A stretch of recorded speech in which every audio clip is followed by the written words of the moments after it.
नमस्कार श्रोते मित्र हो.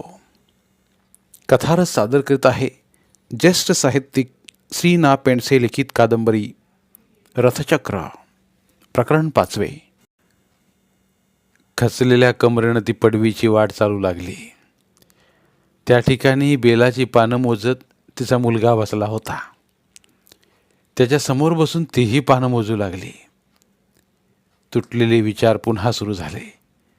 वेड्यासारखं ती असं कसं समजली? आता तर खुंटा हलवून बळकट झाला होता. दागिने गहाण टाकण्याची गरज उरली नव्हती. उद्याचा बिल्वपत्र होम झाला की भाऊ रस्ता धरतील. कदाचित तिलाही नेतील. तो येईल. सारं काही व्यवस्थित होईल. आता फक्त 3,000 उरली. तुझी किती झाली? करून तिनं वर पाहिलं. त्यांची नजरानजर झाली तेव्हा त्यानं मान खाली घातली. तिच्या लक्षात आलं आपण पानं नुसतीच इकडची तिकडे करीत होतो. काही क्षण त्याच्याकडे पाहून ती पुन्हा पानं मोजू लागली. तो आपणहून तिच्याजवळ बोलला. त्याच आनंदात ती होती. त्याचा चेहरा मघापेक्षा तिला बदललेला वाटला. गेले काही दिवस तिच्याविषयी घरात चर्चा चालल्या होत्या. त्याचंही आपल्याविषयी मत कलुषित झालं आहे हे ती पाहत होती. जरा वेळापूर्वी आग्रात तो किती तुटक वागला ते अजून ती विसरली नव्हती. आपली साडेसाती कशाला आली असंच तो भासवत होता. घराकडे येताना ती स्वतःचं समाधान करीत होती. असा वागला तरी हाडाचा चांगला आहे तो. तिच्या विश्वासाची जणू तिला आता पावती मिळत होती. तिला स्मरण झालं, हा मुलगा सगळ्या जिल्ह्यात पहिला आला आहे. त्याच्या डोक्याकडे तिनं पाहिलं. एवढ्याशा डोक्यात केवढी ही हुशारी. इंग्रजी शिकायला काकांकडे जाऊ लागला आणि तोंडात बोट घालीत काका एक दिवस तिच्याकडे आले. अगो, हा पोरगा हुशार तरी किती. लखनौवाल्यानं 8 दिवस घेतलं ना 4 लिप्या करायला. यानं 1 दिवसात भुसा पाडला ना. कोणीतरी मोठा होणार. पुढं काका त्याला संस्कृत शिकवू लागले. फायनलच्या वर्षी त्यानं अमरकोश पाठ केला. काका गावभर सांगत सुटले, हा मुलगा यावर्षी पहिला येणार. तालुक्याला गेल्यावर तो व्यवस्थित वागेल असा तिचा विश्वास होता. त्याला पहाटे उठण्याची सवय ती लावणार होती. स्नान संध्या उरकून त्यानं 7च्या आत अभ्यासाला बसलं पाहिजे. त्याला इकडची काडी तिकडे करायला लागता कामा नये. आपण पुन्हा तालुक्याचा विचार करू लागलो. ते स्मरण होताच तिच्या छातीत धस्स झालं. जमिनीवर येऊन तिनं मुलग्याला प्रश्न केला, तू एकटाचसा काय मोजतो आहेस? बाकीचे कुठे गेले? माझ्याशी कोणी बोलत नाही. का? पहिला नंबर आला म्हणून? त्यानं उत्तर दिलं नाही. आता त्याच्या वागण्यावर थोडा प्रकाश पडत होता. तोही तिच्यासारखाच वैतागला होता तर. पण म्हणून त्यानं असं वागायचं? कोण सांगत होतं रे? तिरसट आवाजात तिनं विचारलं. काय? मी लाव्या करतो म्हणून? तो प्रश्न ऐकताच त्याचा चेहरा पडला. तो काही बोले ना. धाकट्या बाई असतील. त्यानं मान हलवली. बळ आल्यासारखी ती बोलू लागली. बोलायचं असेल ते बोलून घ्या म्हणावं. गरिबाचा वाली जगात कोणी नाही.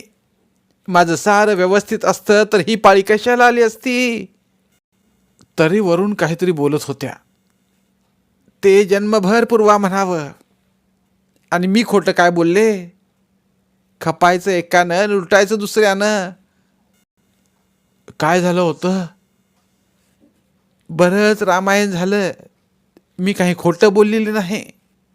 केव्हाची गोष्ट तर जाऊन आत्ता 10 वर्ष होतील. कुठली तर?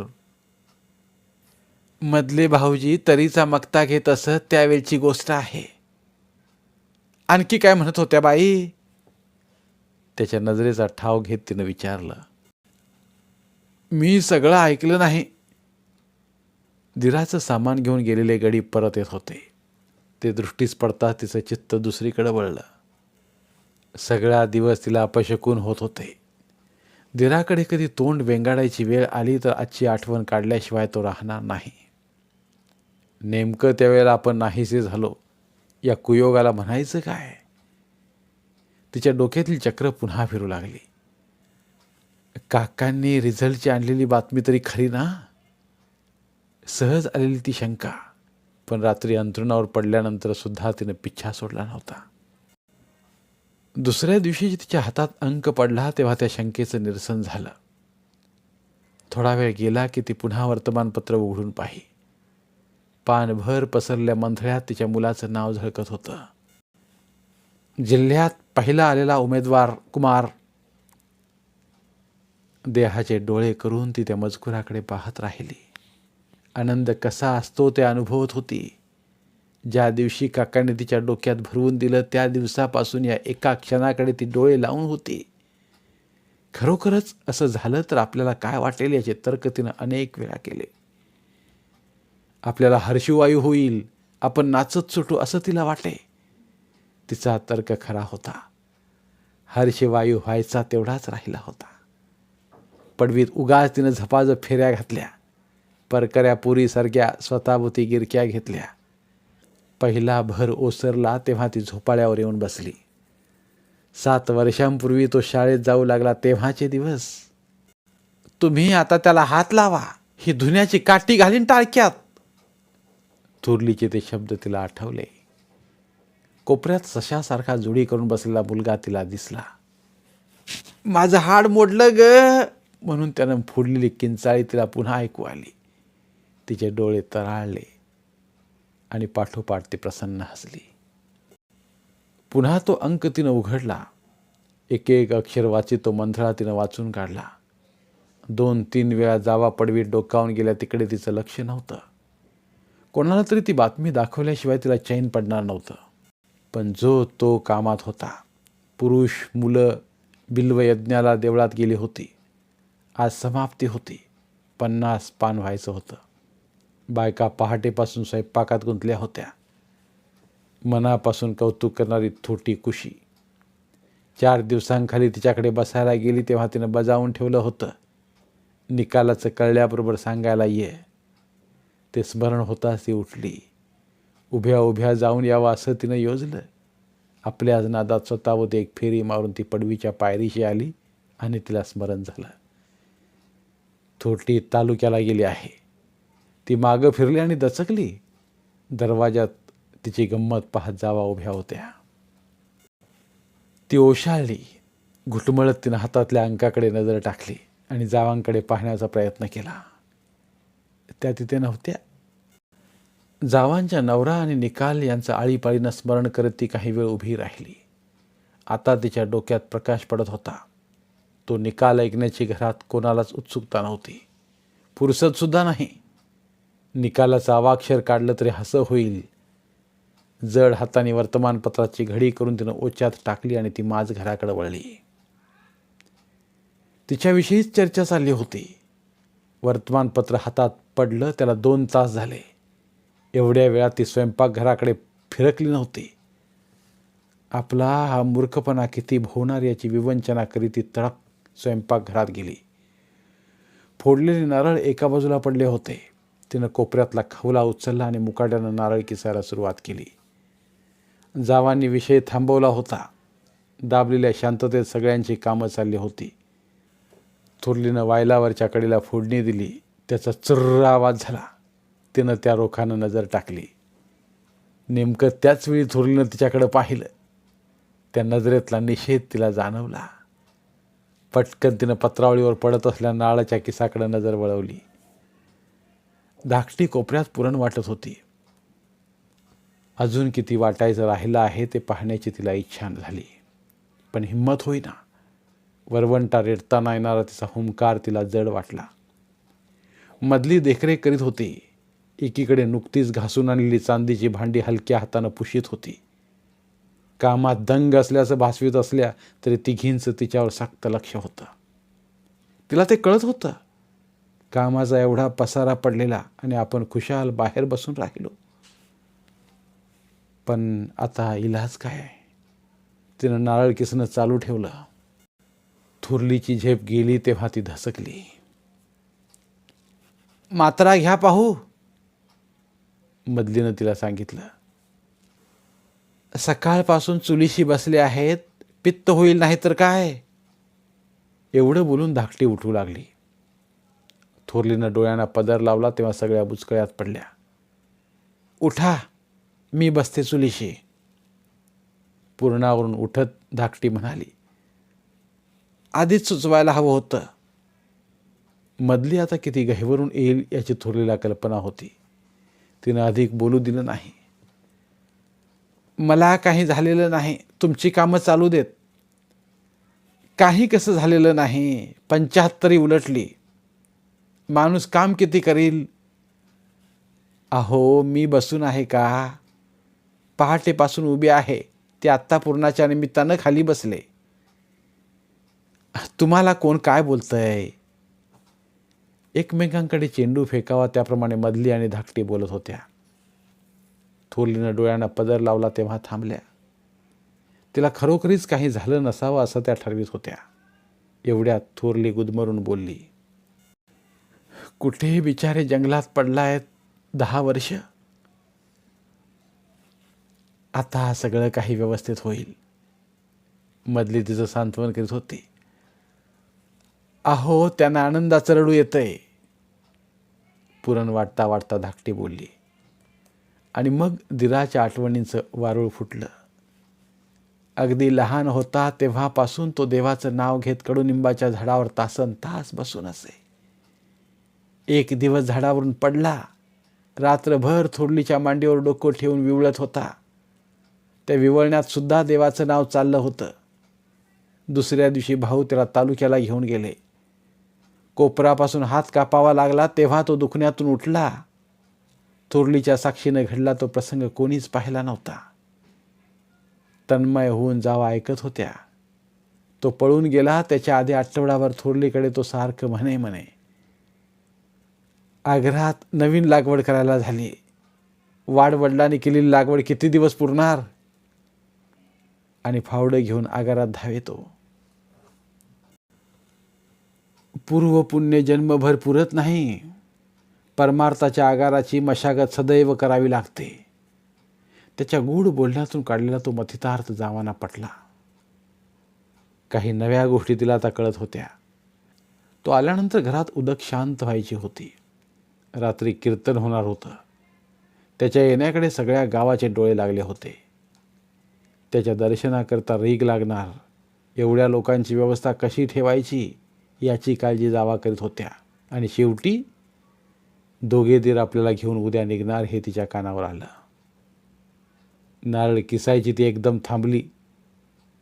हे खरं की जावा आपल्याला घाबरवण्याकरता बोलत आहेत? नीट किसायचा असला तर किसा, नाहीतर ठेवून द्या पाहू. मधल्या जावेने घसरा घातला. तेव्हा ती भानावर आली आणि हलक्या हातानं नारळ किसू लागली.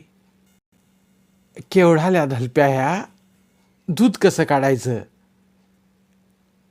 धाकटी बोलली. उठा पाहू तुम्ही, एवढी कामं केली त्यात हे एक.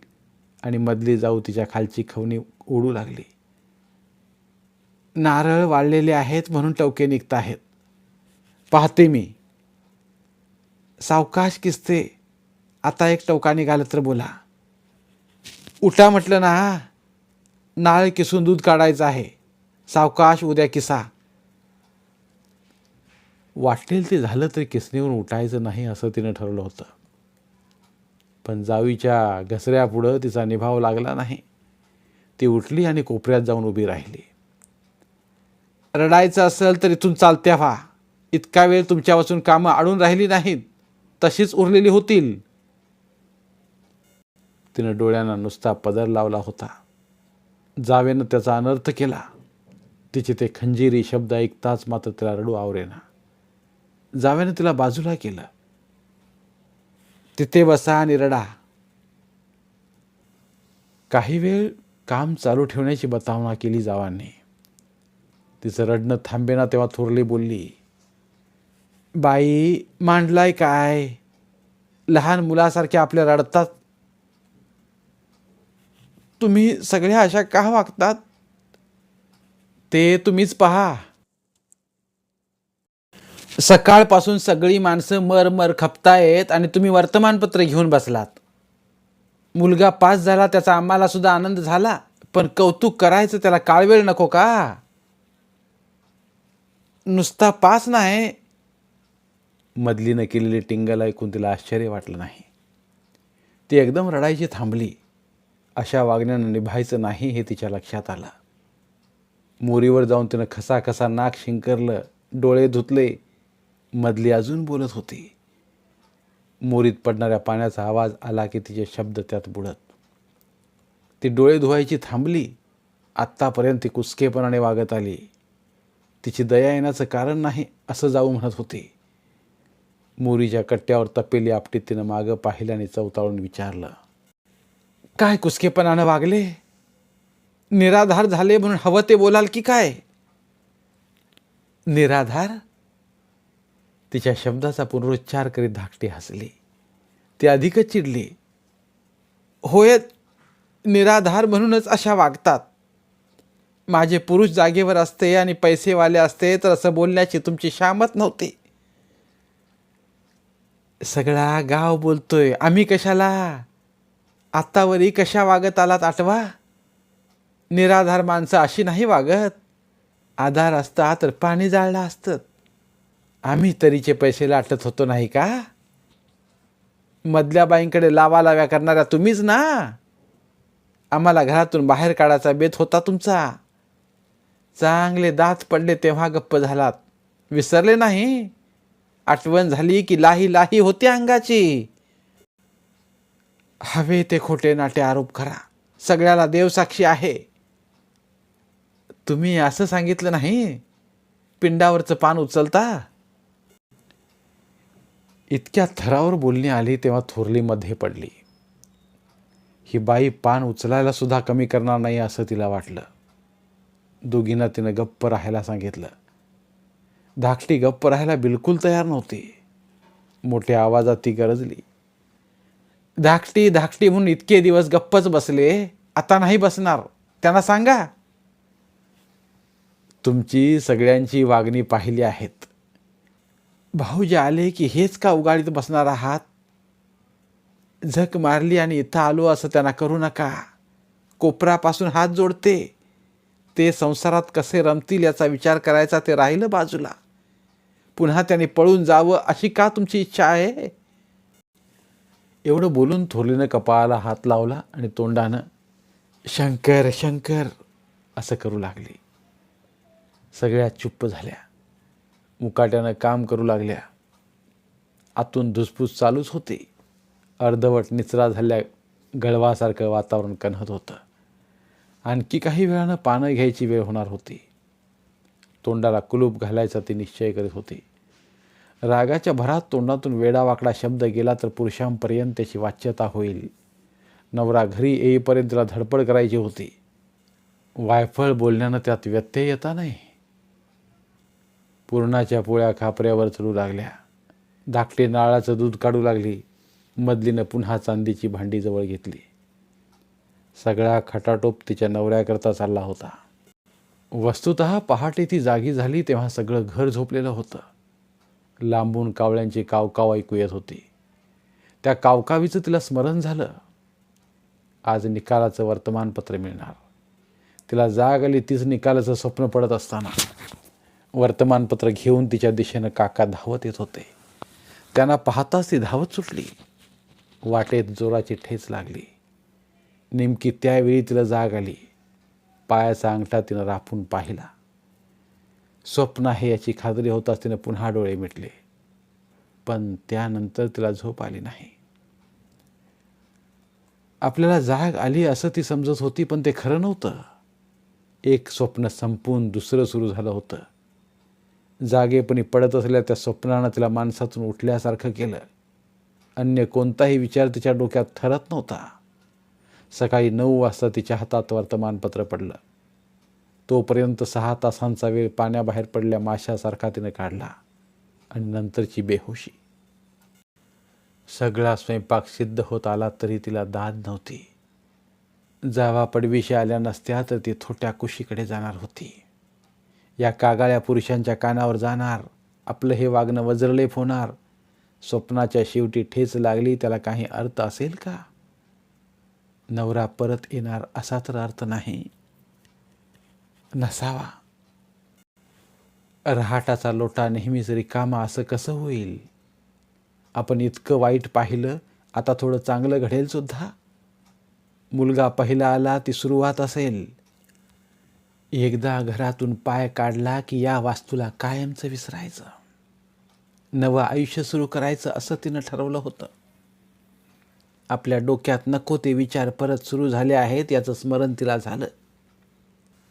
पुढं काय करायचं, कसं वागायचं हे बेत ठीक आहेत, पण या क्षणाला आपल्यासमोर प्रश्नचिन्ह उभं आहे, त्याचं काय?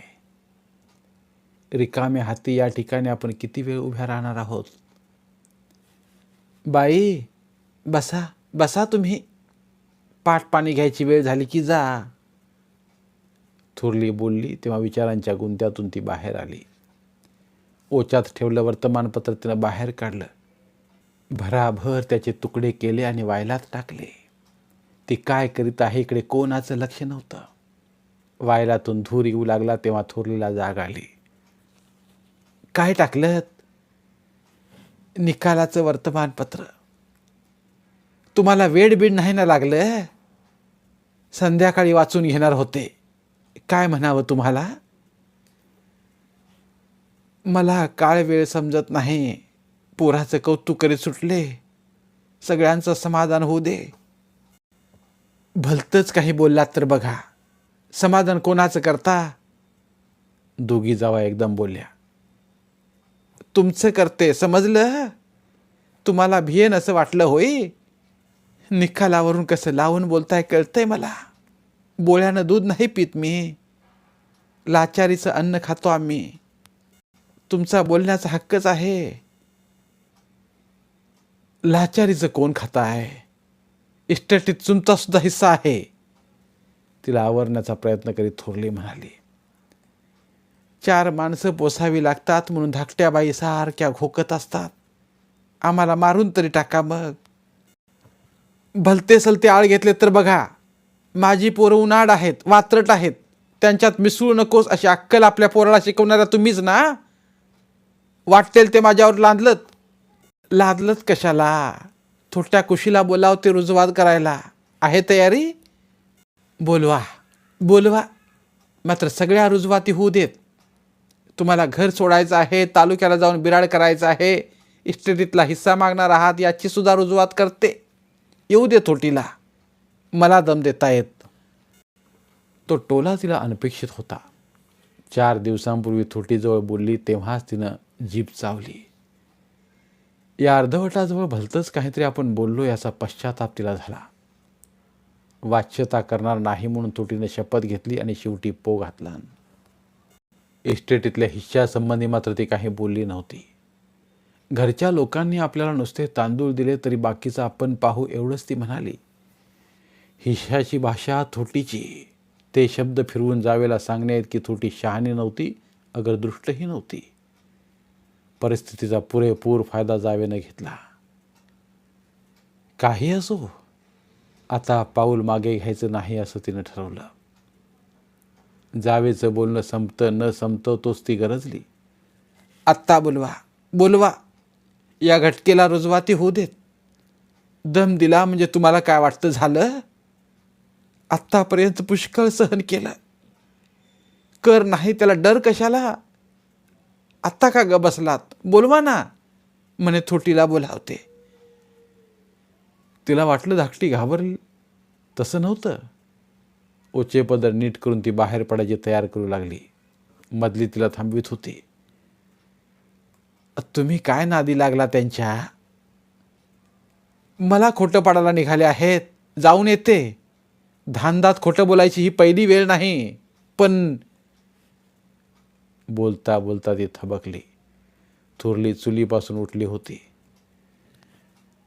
मी देवघरात जाऊन बसते. तुमच्या रुजवाती संपल्या की सांगायला या. ती बोलली आणि देवघराकडे जाऊ लागली. इतक्यात पत्र म्हणून ओरडत कोणीतरी आलं. बंद पाकीट पाहताच चौघी चपापल्या. जावांची भांडणं संपली. थोरली चुलीशी गेली. मधलीनं पाकीट हातात झेलून पाहिलं, मग प्रकाशात धरलं. हस्ताक्षर ओळखीचं नव्हतं. कोणाचं कसलं काही पत्ता लागत नव्हता. कसलं आहे? भीत भीत थोरलीनं विचारलं. कळत नाही. बाजूला ठेवून द्या. जेवणं खावणं होऊ देत, मग दाखवा पुरुषांना. किमती ऐवज ठेवावं त्याप्रमाणे थारोळ्यावरच्या कपाडात मधलीनं ते ठेवलं. धन्यवाद. उर्वरित कादंबरी पुढील भागात. धन्यवाद. कथाकथन अभिवाचनात हवी भावभावनांच्या नवरसांची जोड मराठी बोलती पुस्तकात केवळ यासाठीच नाही कथारसाला तोड.